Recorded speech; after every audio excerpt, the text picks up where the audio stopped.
Hello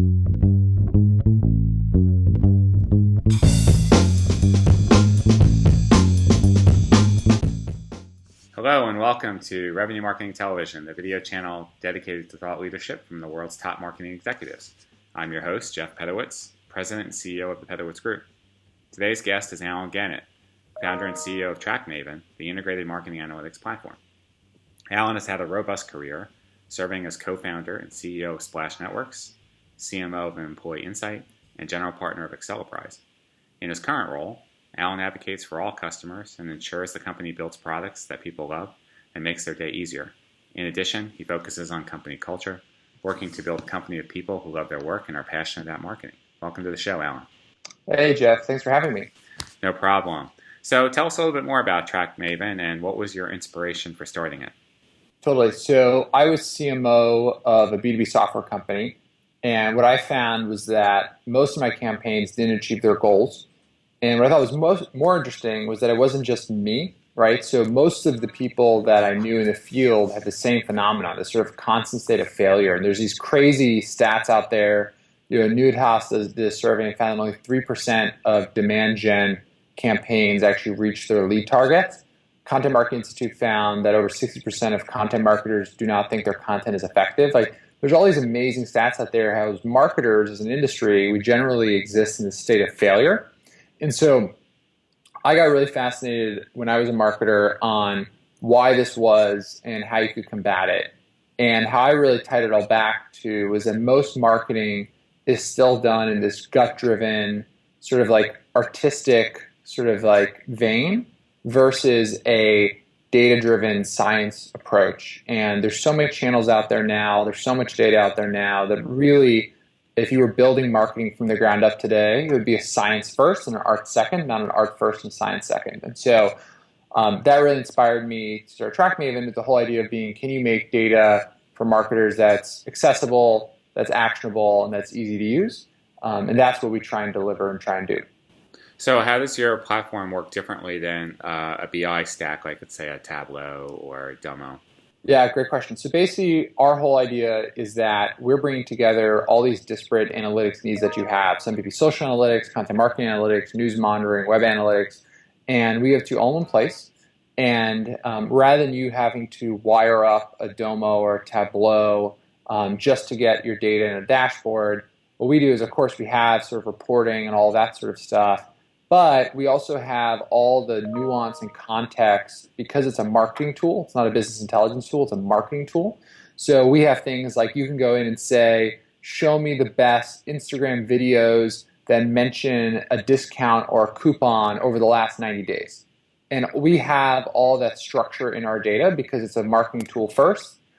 So you're actually able to get all that level of detail and all that actionable data that in a traditional BI tool, you're really just staying in sort of high-level metrics land. So you're just saying, okay, here's my stats on Instagram, and here's how I'm doing, but I don't actually have a next step. I don't actually know why that's happening or how I can improve. Okay. So what's one of your biggest challenges that you face as a CEO? So I think for us, as a high-growth company, I think it's always been fundamentally, my big lesson has been that it's all about people. So the business is powered by people, right? People build the software, they sell the software, they market the software, they service the software. And so even when you see a technology company, fundamentally what you see is a people company. And so that has all sorts of interesting implications, right? Because that means then my job as CEO is make sure that we're hiring the best people, we're treating people really well, we're retaining great people, and we're developing great people. And that is just inherently a challenge just because there's so many variables, there's so many things going on. It's incredibly hard to hire people really well consistently. And so for me, that's always been sort of the big challenge and something that I think we've done a really great job at, but we spend a huge amount of time working on. So it's a very intentional thing that we've become good at, but it's taken lots and lots of work and lots of thought and lots of practice. What skills do you look for in today's employee? So I think there's a big one, a few big things. So self-awareness, I think, is the most important. It's probably the one that also we find most often when we're not hiring someone is because they lack that. There's a lot of people right now who I think don't have a well-defined purpose.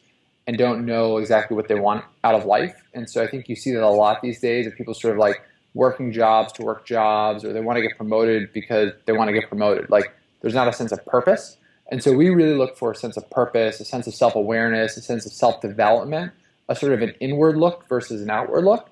And I think that really carries people through, because when people are looking inward for development, when they're looking inward for understanding their goals in life, that makes them much more likely to be proactive, to work with other people well, to be coachable, all those sort of things.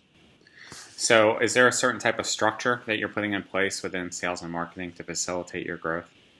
Yeah, so our sales and marketing is, so on the sales side, it's an inside sales model, and we have basically a mid-market team and an enterprise team, and we have account executives, and then we have SDRs, and so there's territories, and basically the SDRs and the account executives are assigned to a territory, and they're working through that, and then on the marketing side, we basically use a bunch of different technology for pretty aggressive lead scoring. So we're using things like Infer and Everstring, married with a lot of the more traditional data sets to really tightly qualify leads and who we're actually marketing to. And then that whole sort of engine basically works in that the SDRs are doing outbound for some portion of their accounts, and then the marketing team is basically going out and marketing to this broader set of accounts that matches both our qualification criteria, but also matches a lot of this sort of more new age predictive lead scoring stuff. So we're pretty heavy users of some of this more modern technology. Okay. So what kind of processes have you needed to put in place to facilitate the growth and then serve both of those markets? Yeah, so I think for us, there's a couple things that are interesting. So one is we've really done a good job at implementing challenger sales. So our sales approach is very, very value-driven, teaching-driven, consultative. And those are all the buzzwords that everyone always uses to describe their sales process. But I think we do a uniquely good job on, in that how we sell is we'll actually bring in people's real data on their performance. And we'll actually bring in data from like public data of their competitors to benchmark it. And we'll actually show them where they're strong and where they're weak. And so what's exciting about this from a sales perspective is we can actually go in and in the call provide all this value, right? We can tell people, hey, here's 3 channels you need to improve your marketing in, and here's 3 ways you can actually improve it that are data-driven, that are backed. And so we're actually able to show sort of the full lifecycle value of an integrated marketing analytics platform in a 1-hour call. And so I think that's probably had the biggest influence on our ability to market and sell easily, in that our solution is inherently highly tailored to you, because we're using your data, we're comparing it to public data from your competitors. So you have this very relevant experience through the marketing and sales process, which makes it, I think, it feels much less interrupted. Like we're not just trying to get in your face and try and sell you on like a dream and a case study. Our whole value proposition is like, let's just show you actual data and see if you find it valuable. So do you sell only direct, or are you also setting up channel organization as well? We only sell direct, and we typically don't work with agencies. We've just found that for us, our sort of sweet spot is working with brands that are looking to implement an analytics program into their own teams. So that has been our sort of our sweet spot. Okay. So what's your approach to content in going after these different markets? Yeah, great question. So basically, our content we view, there's a few different stages. So there's top of the funnel / SEO content. So things that we want to generate large amount of uniques, we want to generate page rank, things that get people in the sort of tippy top of the funnel. So it's sort of a traditional model. And then we have, and that's, you'll see things like we did things about the presidential race this year. We are doing sort of fun lists, that kind of content. Then we have a lot of conversion-oriented and mid-funnel stuff. So for that, we really focus our content on things that are most closely relevant to a customer. So we'll do industry white papers, industry webinars, things that are more tightly fitted to that individual customer experience. So just inherently with our business being a data business, the big lever that we use in our sales and marketing is relevance. And whenever we're marketing to someone, the more relevant we can get throughout that process, the better experience it's going to be for them and the more value we're going to deliver. So you basically just take that sort of up our funnel, and if you look at our marketing on the most tippy top of the funnel, we might be talking about social channels or a specific SEM channel and how that channel works. And that's a very top of the funnel content. But then mid funnel and bottom of the funnel, we're now focusing on how that channel might apply to a specific industry. And so now someone coming to that is further along, we're creating more relevant content for them, we're having a deeper experience. So we really use relevance as this sort of primary lever that we use to sort of bring people through the funnel. So where are some of the places that you syndicate your content? Yeah, so on the syndication side, we're typically working with marketing trade publications and marketing press. So we do a lot of guest columns, we do a lot of press placements, we do syndication. And so for us, it's really, one of the nice things, obviously, about marketing is that marketers are very focused on career development and very focused on improving their skills. So there's all these amazing sources out there, from Marketing Profs to Content Marketing Institute to the vendor blogs that provide really great resources for marketers. And so those are the types of people we try and partner with. Okay. So who do you see as your competitors in the marketplace? Yeah, so I think for us, the biggest competitor is Excel, right? So the biggest competitor is that Excel sheet that every marketer has seen. That's basically like, here's our weekly or monthly analytics, or these days it's a Google sheet.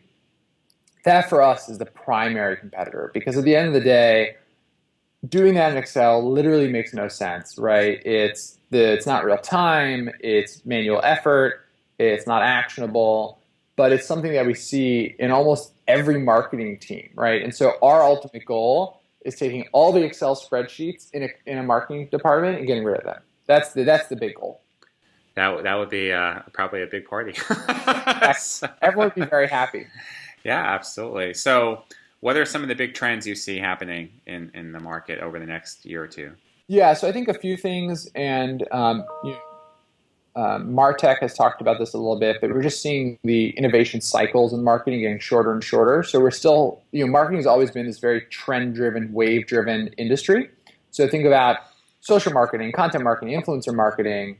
We've always had these sort of like these hype cycle curves of technology adoption, and we're seeing those get shorter and faster and more. And so I think marketers over the next few years are going to continue to be stressed out, under-resourced, under-budgeted, pushed to their limits, just because there's all these new channels, all this new technology, all these new techniques, and that's not slowing down. And it's not going to slow down. So I think there's going to be this sort of fundamental reckoning with marketing where at some point there's going to be too many channels. And how do marketers deal with that, right? Do we move to more automation? Do we move to using even more technology? Do we focus on saying we're going to do less channels, we do the channels we do better? So I think that is sort of this fundamental cosmic question that the next 5 years of marketing is all going to be about, is how does marketing exist in a world where it's not that there's 10 major channels like there was 20 years ago, now there's 1,000 channels. How do we deal with that? Yeah, great. That's very insightful. I think it is starting to get pretty overwhelming. Totally. So what advice would you give to a modern executive that's starting to build their company, they're trying to grow it? Where should they start?